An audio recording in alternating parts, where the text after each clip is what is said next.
পারস্য উপসাগর ছাপিয়ে মধ্যপ্রাচ্যের যুদ্ধ এবার ছড়িয়ে পড়েছে নতুন নতুন অঞ্চলে। টানা ১৩ রাত হামলার পর গত ২৫ জুলাই ইরানে নতুন করে কোনো হামলা চালায়নি যুক্তরাষ্ট্র। তবে মার্কিন সামরিক বাহিনী জানিয়েছে ইরানের বিরুদ্ধে তাদের নৌ অবরোধ এখনও বহাল রয়েছে। ঠিক কী কারণে হঠাৎ হামলা বন্ধ রাখা হলো তার কোনো আনুষ্ঠানিক ব্যাখ্যা দেয়নি ওয়াশিংটন। অন্যদিকে ২৫ জুলাই ইরানও প্রতিবেশী দেশগুলোতে থাকা মার্কিন ঘাঁটি বা স্থাপনায় কোনো পাল্টা হামলা চালায়নি।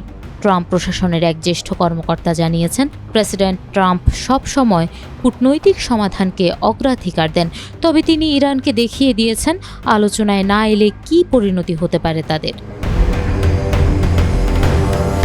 নিউ ইয়র্ক টাইমসের তথ্য অনুযায়ী ইরানের সামরিক অভিযান আরও বাড়ানোর পরিকল্পনা থেকে আপাতত সরে এসেছেন ট্রাম্প।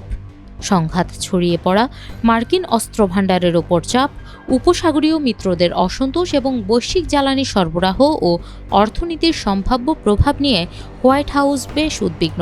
একই সঙ্গে সিএনএন জানিয়েছে, মার্কিন ভাইস প্রেসিডেন্ট জেডি ভ্যান্স ও জয়েন্ট চিফস অফ স্টাফের চেয়ারম্যান জেনারেল ড্যান কেইন ট্রাম্পকে অস্ত্রের মজুত নিয়ে উদ্বেগের কথা জানান। এরপরই প্রতিরক্ষা বিভাগের সূত্র নিশ্চিত করে যে সামরিক অভিযান স্থগিত রাখা হয়েছে। যুক্তরাষ্ট্রের হামলা বন্ধ থাকলেও ইয়েমেনের হুতিদের সঙ্গে সৌদি আরবের নতুন সংঘর্ষ সংঘাতকে জটিল করে তুলেছে। বিশ্লেষকদের আশঙ্কা, এতে হরমুজ প্রণালীর পাশাপাশি লোহিত সাগরের বাব আল মানদেব প্রণালীও ঝুঁকিতে পড়তে পারে, যা আবার উস্কে দিতে পারে ইয়েমেনের গৃহযুদ্ধ। হুতিদের সামরিক মুখপাত্র ইয়াহিয়া সারি দাবি করেছেন, তারা সৌদির রাষ্ট্রীয় তেল কোম্পানি আরামকোর জিজান ও ইয়ানবুর স্থাপনায় হামলা চালিয়েছে।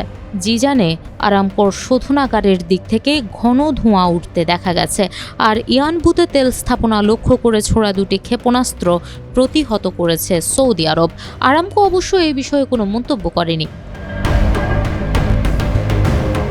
ইয়েমেনে সৌদি সমর্থিত সরকার মারিব ও আল জাউফ প্রদেশে হুতিদের ওপর বিমান হামলা চালিয়েছে এবং উভয় পক্ষই সেনা বাড়াচ্ছে।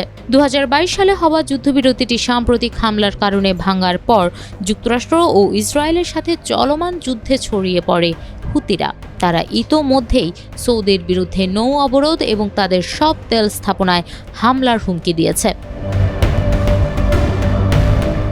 সংঘাতের উত্তাপ পৌঁছে গেছে ক্যাম্পিয়ান সাগরেও।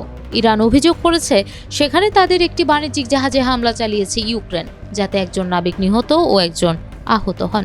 ঘটনাটি নিশ্চিত করে ইউক্রেনের প্রেসিডেন্ট ভলোদিমির জেলেনস্কি দাবি করেছেন, মধ্যপ্রাচ্যে নজরদারির জন্য রাশিয়া ইরানকে স্যাটেলাইট তথ্য সরবরাহ করছে। উপসাগরীয় অঞ্চল থেকে লোহিত সাগর হয়ে ক্যাম্পিয়ান মধ্যপ্রাচ্যের সংঘাত এখন তাই এক নতুন ও বিপজ্জনক মোড় নিয়েছে।